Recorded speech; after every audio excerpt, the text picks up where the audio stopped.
If you love talking about cats, but your friends and family are kind of over it, this is the podcast for you. Join your hosts, Danielle Stray Woolley and Elizabeth Calico Gearhart, on the Jersey PodCats, where everyday cat lovers share funny stories, challenging situations, and ask their questions about cats. All right, let's get right into this episode.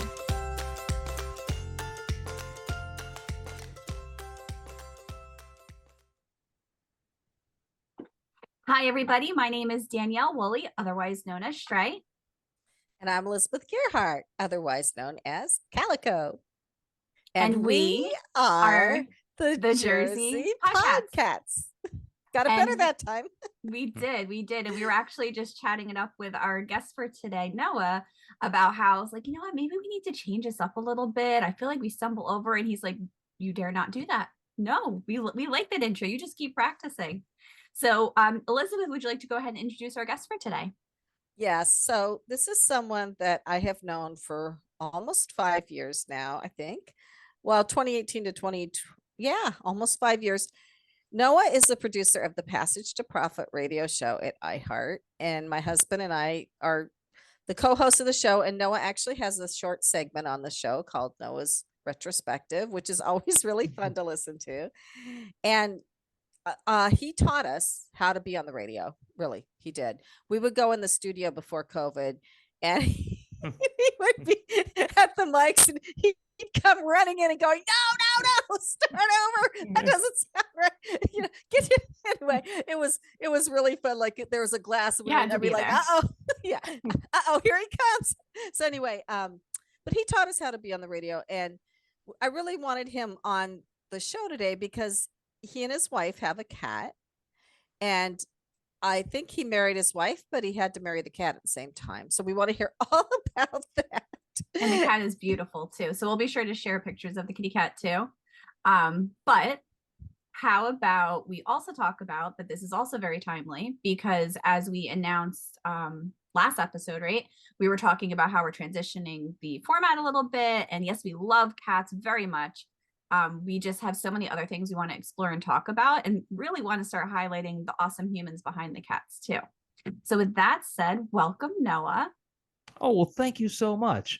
I imagine that I'm seeing myself currently on the multi-screen in front of me as opposed to the single screen. And I grew up on television as a kid, when you actually had directors and people doing this. Now we do it ourselves. It's a fascinating advancement we've made into the world of technology here, where we all are sort of our own main programmers and things like that. Elizabeth, I love the story about how I came running into the room and stopping the show and screaming, hold it. Sometimes when you bring things to NFL levels, you need a Dave Madden who can come out there and scream at everyone. And hopefully I didn't scream as loud as Dave. No, but it was always great. You know what? It's like, see, we have a real producer. We're doing this the right way. But a real producer, good heavens. Well, what's funny is you just said the multi-screen, and I immediately in the back of my head went, oh, crud, I forgot to switch back to multi-screen. So yeah, this episode will be not multi-screen. As you're speaking, our faces will pop up because I forgot to change the setting. But that's this is great. This whole discussion is great because it brings the folks at home into exactly what we're doing. It actually bores them to tears the way we are.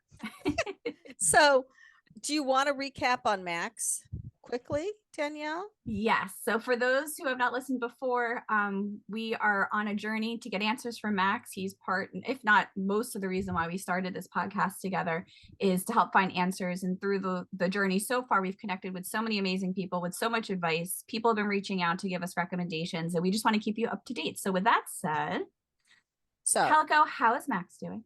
About the same. Max is an adorable cat. I got him as a kitten. He came from Kentucky. He was a rescue.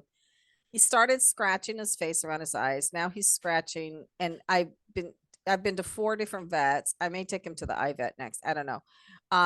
We've tried almost everything. I did take him to a cat communicator. Did I talk about this on the last episode? You did not. Well, you did with you and I with our update episode, but not with the rest of the audience. So we said we were going to fill them in later. Right. So wait till you hear this, Noah. This is pretty interesting.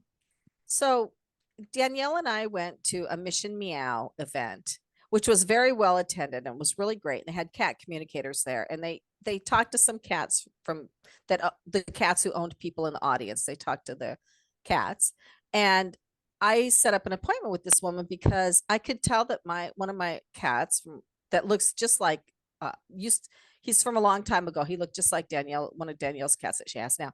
Anyways, he was trying to bust through, and I could tell he was like kind of confusing things a little bit.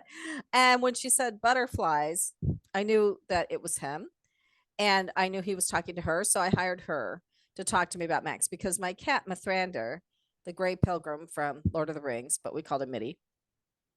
When he died, I saw him shortly after he died, in the backyard, leaping and jumping around, chasing butterflies and saying, "I'm young again. I feel so good. Nothing hurts anymore." And I was just so happy about that. So I always associate Mitty with butterflies. And so I hired this woman to communicate with Max. Well, while she was communicating with Max, he was having toenail caps put on at the same time. And when she first said that to me, I was like, I don't know about this, but you try. Real quick, Elizabeth, can you just adjust your mic slightly back? We're doing it live here, guys. We're filling you in all the behind the scenes back. Just a little bit. Yeah. Yes. Yeah. Go ahead. And so anyway, she got stuff right about Max that she couldn't have known. And she said, what she said is she thinks it's some sort of internal parasite. Now, I had him on ivermectin with one of the vets, but this is the issue I am facing with Max right now. I have put a cat box in the family room. Now, their cat boxes are in the basement, and my husband keeps leaving the door open, but define what cat box means to you, because I think that can mean a couple things to different people. A litter box. A litter box? Thank you. Litter box. Mm-hmm. He will not poop in front of me. I can't get a stool sample to take to the vet. So I'm going to have to, all I can figure is I'm going to He is a gentleman after my own heart. I know, right? I'm going to have to bring him up to my study, shut the door, have lots of food and water and a litter box in here, and work in my study all day with just me and Max to get this stool sample so they can see if they can figure out if there's a parasite that's causing this. Yeah, so I was actually interested. I thought you were going to go in the direction, not that that's not all interesting, because I can, listen about Max every day, but talk about like what the purpose of the nail covers are, because I feel like some people think that they're for cosmetic purposes, but they're really not. It's so that when they're scratching, they're not really, really scratching so deeply, especially because Max uses his back legs to scratch his face, right? Right. He uses his back paws to scratch his face, and those nails are sharp. And so the nail covers are to keep him from ripping his face up so much. And I think they're helping some, but he can still kind of dig with those on, but it has softened how deep he can go on his face, which is good. Okay. But it sounds like you also too were giving him some more food, right? Because we were doing so many restrictions. We thought that was the answer. So it's almost like Max is still a work in progress, but even though we haven't found the answer, we're trying different things, or you are trying different things to kind of get closer and closer to the answer. Right. And they gave me these big pills. One's an anti-itch, and I have a big pill for anti-ringworm, or no, anti-herpes. And then I have medicine for fungal for ringworm. So the big pills, I have to crush them up and mix them with butter and spread it on his paw to get him to take it. So he licks the butter off his paw. Now he sees that coming and he gets really mad. But at least it's working. I don't know. That sounds like a good combination to me. I might try it, actually. Yeah. Next time you have to take medicine. Next time, yeah. Might not be a bad idea. Sounds very homeopathic, actually. Yeah. And we've had a couple of people in previous episodes where we asked them, like, how do you get medicine into a cat? There's different ways. Why don't you tell us a little bit about your cat? Princess, right? Is her name? Oh my goodness, yes. What an introduction. Thank you so much, Danielle. Actually, yeah. Princess has been part of our, and I know I shared a couple of photos with you that you might share with the folks at home. I will, soon. For sure. They're adorable. Absolutely. Princess is a Himalayan. She comes by way of my lovely wife, who adopted Princess, I'm going to say just about 11 years ago. This was shortly. How dare you reveal her age? Oh my goodness! Well, I mean, I'll tell you the story. I'm sure she's in another room right now, so I'll explain everything to her later. Princess, I hope you're not watching. Anyway, the thing is that no, I'm on with another show, Princess. It's all right. I'm talking to some people about the Weather Channel. It's fine. No, the thing is that with Princess, She came into my wife's life approximately 11 years ago. She was less than a year old. Now, Elizabeth, I remember hearing your story about baby Max and how he came all the way from Kentucky, and you had to help these folks out with gasoline charges and some treats on the road, which was wonderful. Now, Princess came all the way from Brooklyn, New York. Okay, so this is a Himalayan coming all the way from Brooklyn, New York, and she's absolutely wonderful. By the time I knew her, she was just a little bit less than a year old when we first met, and we had a pretty polite meeting. It was, I'm going to say, polite. I mean, as a Himalayan, Princess is extremely polite. She's very much a very elegant lady. I was desperately trying to be as elegant a gentleman as I could, which I think I was, and it was all very straightforward. But then later on, what happened was we moved in with one another. I mean, all three of us. We took an apartment, and it was a big move for the three of us. And was that also in Brooklyn? It was actually, we lived in Queens at that point. Thank Okay. you. Yes, we were. So Princess originally migrated from Brooklyn to Queens, and then the three of us, her mom and I, and Princess along with us, took an apartment not far from where the three of us lived. And it's very interesting. When Princess first made her way there, we had to set this thing up. We had to plan it practically like a bank heist. Every move had to be charted and all that. When you're moving, you know how it is. I mean, Yeah. if either one of you have moved and you're bringing a pet, this is what Yeah, I goes said on. I'm never moving again, especially Oh. for you watching on YouTube. The furniture Yeah. you see that wraps my whole room is a giant multi-sectional desk.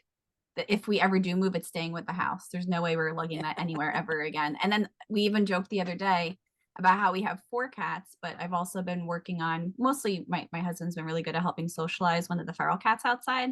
So we're hoping maybe we can make that an indoor cat eventually, but then we can never move because I'm not moving with 5 cats. That's just not happening. I don't even want to move with 4 cats or just Well, me. It's a lot of work. Well, Danielle, I hear your plea, and you're a woman after my own heart, because quite frankly, I don't intend to move from my seat until I get a letter saying that the planets are changing or something like that, and we have to migrate to Jupiter or something like that. In which case, I mean, we'll make arrangements to stay here. But the thing is that no, when Princess first got here into our new apartment, the story was that I was at work that day. My wife called me and she said, Princess, we brought her here, but we got her here in the carrier, but she won't leave the front closet. She went into the front closet, found a space for herself, and she curled up, and she wouldn't leave for nearly 24 hours. I mean, we were concerned, how frightened is she? But no, it took about a day, and then she came out, stepped outside, got comfortable with the place. But that's how long it took her to actually, And get acquainted. That's actually not bad, because I know I've heard of other cats, and some of mine especially, taking much longer than that, because it depends on what their background was, what it was like before they were rescued, different sounds and smells and all of it. And I could completely comply with and understand and relate to and empathize with her concern, because as I said to her later, Princess, you're better than me. I would have stayed in that closet for at least a few more days. Because when you move as infrequently as we do, it's difficult to acclimate to a new space, and difficult to get used to where everything is and all that. But she was wonderful. And then after that, it was just a matter of her getting the lay of the land and understanding. And she took to the place very well. She invented all of her perfect little spots. I call them offices, places where she likes to just basically hang out and, sit herself and get comfortable. And, someone of her stature, someone of her caliber needs offices, and usually more than one. That's funny. Yeah. What about so when she first started, I'm sorry, I'm just having a fun time with you today, Noah. Oh, As thank you so far much. as far as her finding her offices, do you find that she has different tendencies in the new space than she did in the original space? Like any behavior changes or any new things that she started doing that she didn't do before? Well, I'll tell you, when it comes to Himalayans, from what my wife and I have determined, they have very specific behaviors of their own. One of the very interesting things, I was a cat owner, my goodness, briefly as a teenager. This goes all the way back to the late 1900s, shall we say. And and it is true. I hate to tell you, But the fact is that we were cat owners back then. When you think about it, cats are fascinating animals. I mean, all animals are fascinating, but when you think of cats, I'll tell you a very itsy bitsy little story on this is a real aside. This was a trip I took, probably the most elegant, and I'll never probably take a trip like this again. And I don't even know how it happened to begin with, but my job had sent me on a broadcast remote all the way to, get ready for this, St. Petersburg, Russia. Okay, Wow. I thought you were. Yes, I couldn't tell if you were being serious with far away, if you were going to be like Jersey Shore. Like, Jersey Shore. No, Jersey Shore would have been nice. I think I've been as far as the Hamptons once, but no, this was actually all the way in St. Petersburg, Russia, and we were on this walking tour, and we'll get back to Princess in a moment. But you see, we were on this walking tour. This goes all the way back to the 1990s, and on this walking tour, we passed the home of Leo Tolstoy, the author of War and Peace, and these were historic locations. And right there was this little trillion-year-old apartment building right there at the stoop. So everyone's, noting this and taking photographs. And I'm noticing that there's this little white cat that's walking along the stoop of Tolstoy's residence. So I couldn't help myself, because I knew there was no possibility of me having this opportunity again in my life, probably. And I said to the tour guide, I said, "Hey, do you notice that little white cat that's walking around the stoop? Do you think there's any chance that perhaps that cat is in any way related, lineage-wise, to the cats that roamed that stoop when Leo Tolstoy lived there?" Remarkably, she didn't answer any of my other questions for the rest of the tour. But she's like, "Oh man, we've got one of those guys." But I was so glad that I asked, because on behalf of felines worldwide and globally, we'll never know the answer to whether or not that cat that roamed that stoop was. These are the things I think about when I go on walking tours in St. Petersburg, Russia. Whether or not that cat actually bore any lineage to the, and it's very possible. Now, getting back to us here now, with Princess, of course, who I find much more legendary.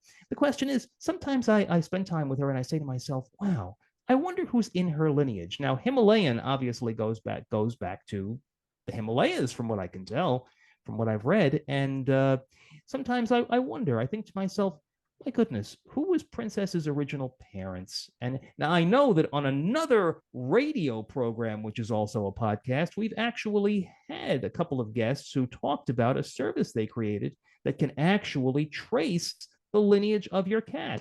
And I talked, cool. Yes, that's true. I never forgot about that. And I talked about that to Princess even, and she said, no, we don't need to do that. I know where I came from. But the thing is that she's fairly complacent in her background and her lineage. But the thing is that I always kind of wonder, who their parents were. Not so much trillions of years ago, but maybe 10 or 20 years ago, or where they came from. If I could talk to them, if I could have a conversation with them. And sometimes I ask Princess, I say, Princess, do you remember? Because she was separated from her original mother, her biological mother, probably at the age of just a few months. And I say to myself, do you remember your original mom? Do you remember spending time with her? And sometimes I wonder if the cats, even baby Max. Well, you can talk to the cat communicator and have them ask that question. So speaking of baby Max, I did have the base paws done on him. And he is part Hemingway cat. He's polydactyl. He's got like an extra half a hand on each front paw. And he's got extra toes on the back too. But yeah, I should put you in contact with the cat communicator, Noah.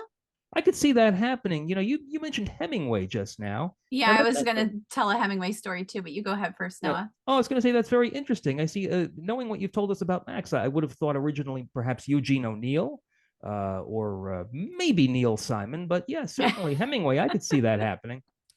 Yeah. And he has some ragdoll in him too, which he takes advantage of. Like he'll just flop sometimes, just like, a sack of flour over my arm or something. Yeah, it's interesting you mentioned the Hemingway cat, because when we went for a trip to Key West, we saw that there was the Hemingway house. I had never heard of it before. Like, obviously I knew who Hemingway was. And then so my friends and my family were like, oh, you should probably go check that out. It's pretty cool. You can pop in. It's a little museum, pop out. So we had all this other stuff planned for the day. We thought we were just going to go walk around and leave. We were there for like 3 hours, like just walking around. The cats were all coming out. Well, a place like that, you can't leave instantly. You're going to spend time there. Yeah, and it was cute too because that there's people walking around saying don't touch the cats, don't pick them up. If they come to you, it's okay, you can pet them. So of course I just sat on the bench saying like, okay, someone come over here, because I wasn't allowed to go to Oh, them. and you're such a cat magnet. How many did And you they get? just 10 and or they just 20? started climbing on my lap. Yes, anytime one of the people that worked there walked by, I was like, I didn't do it. They climbed up here themselves. Yeah. Yeah, you should talk to the cat communicator. It would be really interesting because honestly, I had been feeding Max this venison, just straight venison. And she did not know that because we were trying to make sure it wasn't food that was making him sick. And so the first thing she says to me is, okay, now he wants to talk about the food. He's over it. This food is not helping him. He needs better food. And I was just like, how did you know he wasn't?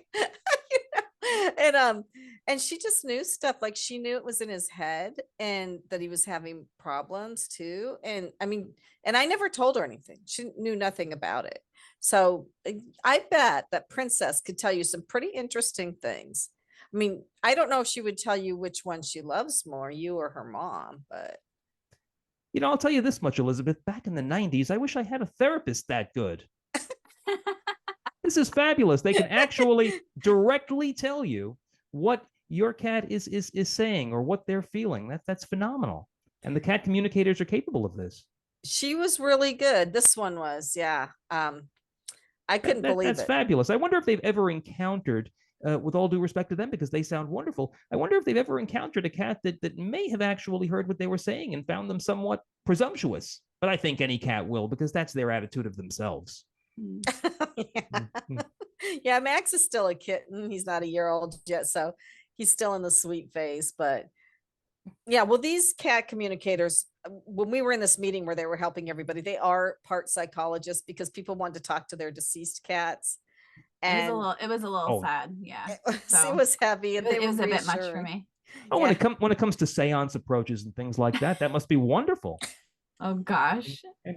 And they probably don't do the old-fashioned seance, like, a seance on a wet afternoon or something where they darken the room and put drapes over everything. They can probably just do it right there. This is the modern age. We're into technology now. They can just walk into the room and say, hey, I'm hearing from her right now. Yeah, it's not like production quality, like sorcery type stuff at all. No, they could do this waiting for the Q60 on Queens Boulevard. This would be fabulous. And you could hold quite a few seances during that. Oh gosh. Well, I'll tell you what, you are so funny, Noah. I'm like having a lot of fun right now. And I know you love your cat Princess, but I'm also curious to know, like, what other things are you excited about in the world? I know it's very vague and on the spot. Princess and I are going, that's actually a perfect question. And I have an exact answer. Princess and I are going to be doing brunch later. And we usually have our Tuesday brunch around 1 o'clock in the afternoon. And we put on an old classic Hollywood movie together. She seems to love the old Hollywood movies. If I put on something like Middle of the Night with Frederick March or something like that, she enjoys those sorts of things. She's a very old school kind of a soul, I think. And that's really cool. That's one of the reasons why we get along as well as we do. One thing I will point out, and this is why Princess and I very gratefully and blessedly clicked, and it's a point that I did want to make, is that when my wife and I were first courting and she told me that she was a cat owner, the first thing that went through my mind, because I hadn't met Princess yet, I didn't know quite that much about cats. And like I said, I hadn't been a cat owner since the late 1900s. My first reaction was, oh my goodness, having a cat means you're going to be dealing with trapeze acts in the house. You're going to be dealing with late night shootouts, something like an old Western in the middle of the night, flying around the house, jumping off which is fine. That's great. I mean, it's a blessed thing. But sometimes you're just not up for that sort of thing. Sometimes you're just not, sometimes, young and mature, these cats will just behave that way because that's what they do. They're action adventure types. And Princess is not in that league. And as my wife explained to me, she said, oh no, that's why I opted for the Himalayan breed, because the Himalayans are much, basically, for lack of a better phrase, cooler. They're more serene. They're more sedate, shall we say. They musically, they lean more towards smooth jazz. They chill out. Everyone remembers, I think probably all three of us at least remember reading Peanuts as kids. And if I say Snoopy, everyone knows who I'm talking about. My neighbor has a Snoopy mailbox. Oh, there you go. You see that? it's good to know that Snoopy is still around. And the thing is that, well, Snoopy will always be with us, as the rest of the cast of Peanuts will. But the thing is that there was always a motif in the strip where Snoopy, no matter how frightened he got about something or how concerned about something, and he used to get pretty concerned if you remember the strip, it always ended. The 4-box strip or the 8-box strip always ended with Snoopy just kind of lying back on the doghouse and not worrying about it, deciding that he wasn't going to worry about it. He's just going to go back to his nap. That's Princess. Now, how does that relate to us humans or someone who would be her owner? It's a lesson every day. It's a wonderful primer in understanding how not to let the stresses of life take you apart. The day is going to start, the day is going to end, and basically, it sounds very trite to say everything's going to be all right until you are with someone, in the presence of someone that can actually exemplify that can actually translate that in a way that words cannot articulate. And that's Princess. And that's why she is such a wonderful soul to be with. Someone really in times like these, to just be someone who makes you understand that, in the very end, it's going to be all right. Peace is with you at every moment. And that's what Princess basically puts forth. And you don't really get a sense of someone who doesn't care or is ambivalent necessarily. Just someone who says, yes, I know what's going on. I hear you every day. I hear what my mom is talking about. I hear what my Uncle Noah is talking about every day. But you know what? Just, hey man, let it go. I'm taking a nap. And I really, love that. she is the one least likely. We had a situation here where something happened. It's a long story. In the apartment, we had to get an alarm replaced. And when the battery goes dead, what happens is it starts chirping. And so I had to call maintenance and everything and find out when they could come in. And my wife was saying, well, I guess if they do it in a couple of days. I said, yeah, a couple of days. But if this thing keeps chirping, we have someone who lives here. She's going to be freaked out by this. And it was going off every now and then. But after a few go-offs, Princess just kind of said, the heck with it. And she just went back to her nap. And I said, you're phenomenal. I said to Princess, you're amazing. I leaned over to her. I said, something, you really are amazing. You're able to nap in the midst of all this crisis. And that's really her prize, her gift to us, is that she can just, basically chill out in any circumstance. And that's what's so beautiful about her. Certainly not something I would have expected in a domestic feline, but certainly that's something that she's taught us. Well, cats can help you with your diet too, because I was laying on the sofa last night. Richard had already gone to bed, and I really wanted to get up and get a snack. And Max was sprawled across me, and he was so comfortable. I couldn't get up and eat. That's a pretty good deterrent right there, I would say. Yeah. Just having someone who doesn't want you to get up off of the couch, I think that would be definite. Because quite frankly, I mean, who's the most important one on the couch at that point? Oh, absolutely. Well, if Richard had been awake, Richard would have gone and got me something. So we have kind of a rule at the house, and you know Richard very well, Noah. And the rule is, if someone has a cat on them, the other person has to wait on them hand and foot. Yeah, that's kind of an unwritten rule around here. It's very. I feel like we have this episode has built a guide of why cats better your lives and what rules you need for partnerships that include cats. So I think we're onto something here. Well, I will tell you, Danielle, when it comes to partnerships, I don't know when you were going to touch on this, but I'll throw it into the water now. Is that despite all this happy sitcom-hood that we live with Princess and how she brings us to a happy ending all the time, which she does, the fact of the matter is that there is one issue. Princess is this very laid-back soul, and she seems to have a problem with nothing, but there are a couple of little things, and one of them is, and let's see if any of us here understand what this is about. When my wife and I are, let's say, in the kitchen together, we're making dinner or something like that, and we have what you might call an affectionate moment. We become demonstrative with one another. Let's say one of us puts on a song and we have a little slow dance together or something like that. Aww. Well, it's beautiful and it's romantic. Thank you, Elizabeth. And one person who is not in favor of this lives with us. Lives with us, and her name is Princess. And she'll come marching in out of nowhere. She'll be in the other room taking a nap. This is what I don't get. Our affection wakes her up and offends her. She comes roaming in like a referee or like one of these censors at a network television show, and she comes up 2 feet separate. Yes, exactly. She's like a chaperone. She walks like an 8th grade dance. Yeah, Oh, and she says, hilarious. She walks in and she says, "Cut." can't have this. We get a meow. The meows begin. And it is the network censor meows. She walks in and she goes, no, can't have this. Can't have this. You got to separate. And we're looking at her and we're like, princess. Because originally I thought to myself, oh, does she want to eat something? Are we not paying attention? Are we not, does she think that maybe I was still relatively new in her life? I thought maybe does she think I'm hurting her mom or something? I had no idea. And a friend of ours who was a cat owner explained that no, actually what's going on is she's having a little attack of jealousy. She wants attention. She wants you to basically include her in the affectionate embrace. So, once we learned that and once that became the case, sure enough, when we're having that moment and Princess comes marching in from nowhere, she could be in one of her secret offices somewhere off in the closet where we don't even know where she is.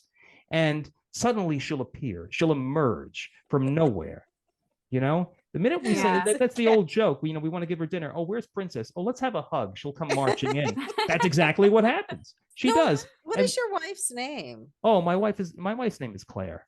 Claire. Yes, absolutely. Yes. We get, sometimes I refer to her as my wife because, sometimes if you throw a stray name in there, people don't always know who that person is. And suddenly someone tunes in, they're like, who is this person they're talking about? It's like when you talk about somebody on a soap opera and they say, who are these people? So that's why I want to well, that's why we try to do a max update with like a little synopsis every episode just in case people haven't listened.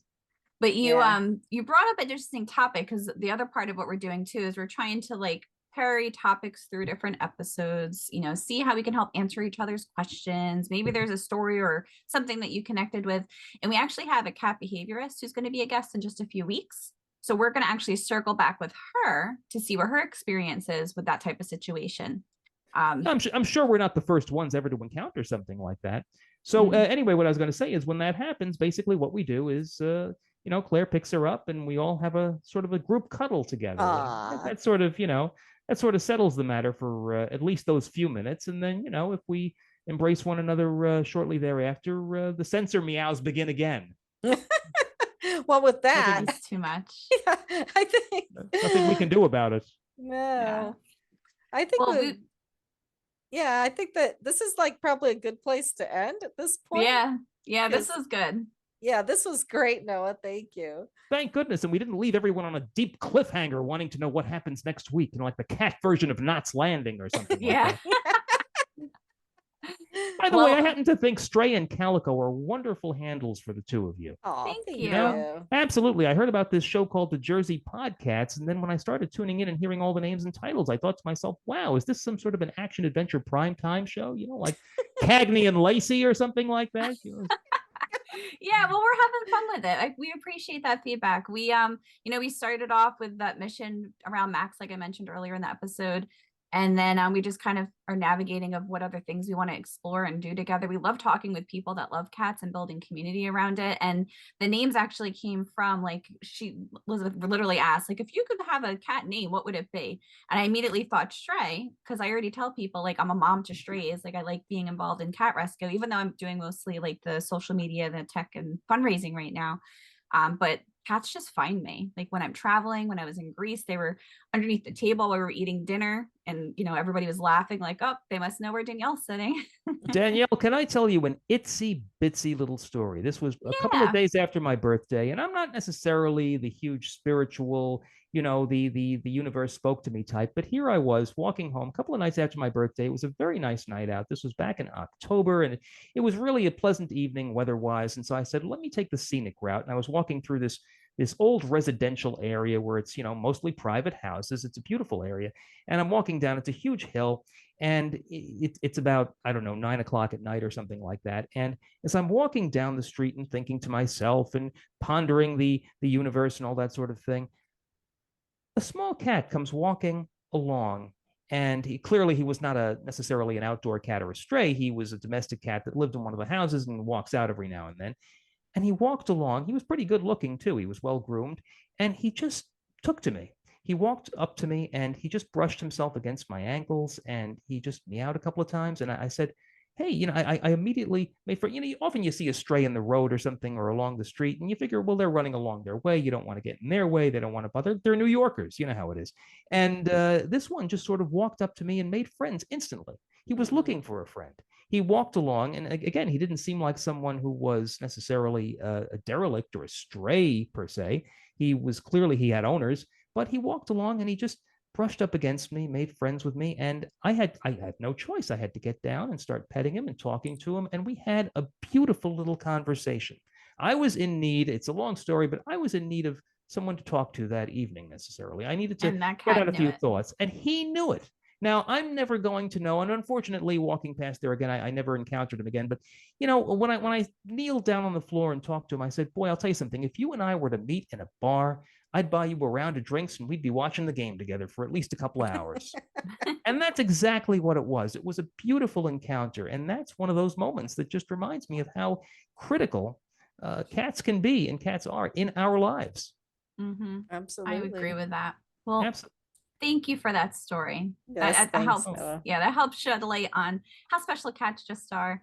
And we thank everybody for tuning in today and for listening. We'll see you next week. Great show. Thanks so much for listening.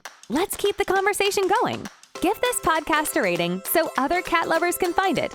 Connect with the Jersey PodCats on social media or visit thejerseypodcats.com and leave a message sharing a story or question about cats. Thanks again for joining us, and we'll catch you in the next episode.